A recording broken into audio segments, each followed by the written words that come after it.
ధనుసు రాశి వారికి ఎలా ఉందనేది గమనిద్దాం. ధనుసు రాశి వారిని మనం గమనించినట్లయితే ఇక రాశి వారికి వచ్చేటప్పటికి రవి అనుకూలమైనటువంటి స్థానంలో ఉన్నాడు అన్నమాట. దీనివల్ల వచ్చేటప్పటికి వృత్తిపరంగా వ్యాపారపరంగా కూడా ఈ యొక్క వారం అనుకూలమైనటువంటి ఫలితాలుగానే చెప్పచ్చు.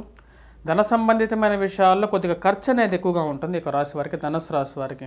దానికి ముఖ్య కారణం వచ్చేటప్పటికి కుజుడు ధనస్థానంలో ఉన్నాడు. కుటుంబ స్థానంలో ఉన్నప్పుడు వైవాహిక జీవితంలో మనస్పర్ధలు గురి చేసే విధంగా ఉంటాడు.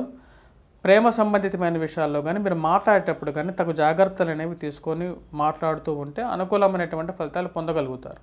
అదేవిధంగా స్థిరచరాస్తుల కొనుగోలు సంబంధితమైన విషయాల్లో 1-2 సార్లు డాక్యుమెంట్స్ని చెక్ చేసుకొని ముందుకు వెళ్ళాలి. దానికి కారణం వచ్చేటప్పటికి ఇక్కడ కుటుంబ స్థానంలో ధనస్థానంలో రవి కుజుడు యొక్క సంచారం అనేది గోచరిస్తూ ఉన్నది. ఇది మోసపూరితమైనటువంటి మాటలను గురి చేసే విధంగా ఉంటుందన్నమాట.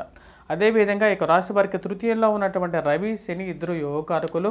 వీరు వ్యాపార ప్రయత్న సంబంధితమైన విషయాల్లో చేసేటువంటి పనిలో విజయాన్ని పొందగలుగుతారు. అదేవిధంగా ఇక రాశి వారికి చతుర్థంలో వచ్చేటప్పటికి రాహు ప్రభావ రీత్యా వచ్చేటప్పటికి ఆరోగ్యపరంగా కొన్ని చికాకులు కలిగించే విధంగా ఉంటుంది. ప్రయాణ సంబంధితమైన విషయాల్లో కూడా తగు జాగ్రత్తలు అనేవి తీసుకోవాల్సినటువంటి ముఖ్యమైన సూచన. ఇక రాశిలో ఉన్నటువంటి విద్యార్థులు ఈ యొక్క నెలలో ఈ యొక్క వారంలో వచ్చేటప్పటికి మార్చి 3వ తారీఖు నుంచి 9వ తారీఖు వరకు గురువు అనుకూలమైనటువంటి స్థానంలో ఉన్నాడు. తద్వారా వచ్చేటప్పటికి పోటీ పరీక్షల కోసం ప్రిపేర్ అవుతున్నటువంటి వారు, కాంపిటేటివ్ ఎగ్జామ్స్ కోసం ప్రిపేర్ అవుతున్నటువంటి వారికి అనుకూలమైనటువంటి కాలంగా చెప్పవచ్చు అన్నమాట. అంటే గురువు యొక్క కృప కరెక్ట్గా ఉన్నట్లయితే దాన్ని విజయాన్ని సాధించగలుగుతారు. పంచమంలో ఉన్నటువంటి గురువు పూర్తి యోగకారకుడు.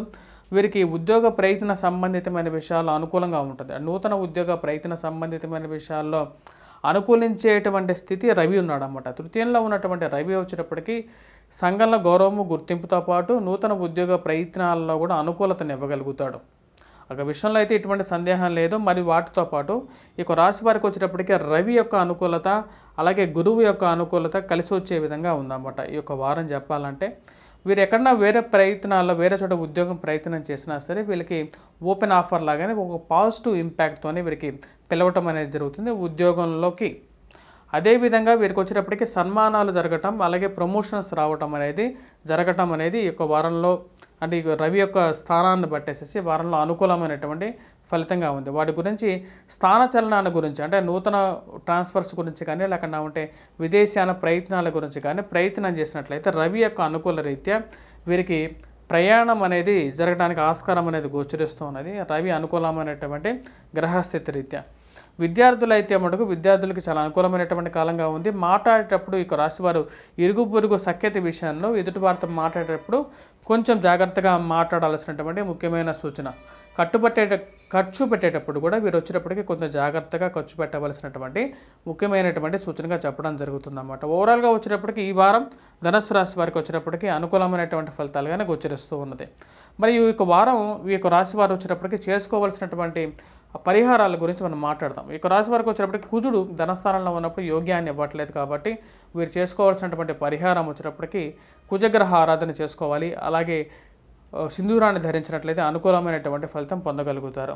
అదేవిధంగా విద్యార్థులు వచ్చేటప్పటికి చతుర్థంలో ఉన్నటువంటి రాహువు సెల్ఫ్ డ్రైవింగ్లో అనుకూలత కోసం అదేవిధంగా ఆరోగ్యంలో అనుకూలత కోసం రాహుగ్రహ మంత్ర జపాన్ని జపించడం దుర్గాదేవి ఆరాధన చేసినట్లయితే అనుకూలమైనటువంటి ఫలితాలు పొందగలుగుతారు.